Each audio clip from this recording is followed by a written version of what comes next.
12 hours of hearing the pros and cons on mining in Wisconsin has finally ended without some getting a chance to talk. The night team's Theo has continuing coverage of a contentious all-day session. Theo. Eric, hundreds of people testified today, and some were shut out at the end, shouting, "What about the rest of us?" Republicans wanted to end the meeting at 9 o'clock, and they stuck to that. Before that, though, supporters pleaded for a mine they hope will boost a suffering economy. Opponents talked about how harmful it'll be for the environment.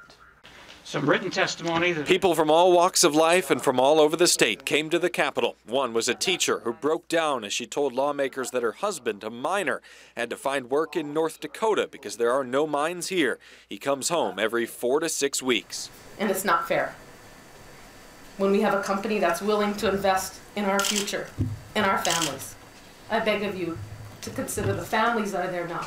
Supporters pleaded with lawmakers to pass the mining bill to benefit the suffering economy in Wisconsin's far northern counties. We also cannot ignore the opportunity.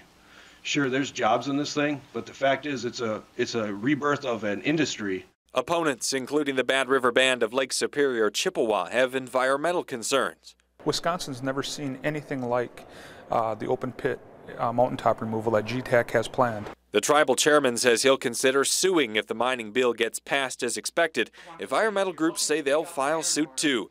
Execs from Gogebic Taconite, the company that pulled away from building a billion-dollar mine after last year's legislation failed, were back and they were making assurances.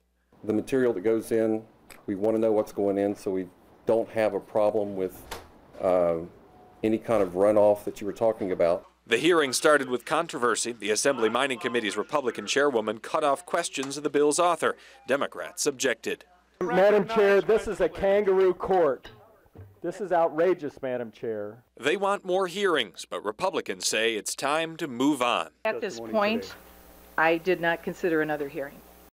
And move on they will. The Republican co-author of the mining bill says there will be amendments. They'll make those over the next week, then bring it to a vote in both the Assembly and Senate mining committees. Republicans want this passed by both houses by March. And we'll keep updating the story. Theo, thanks a lot. Yep.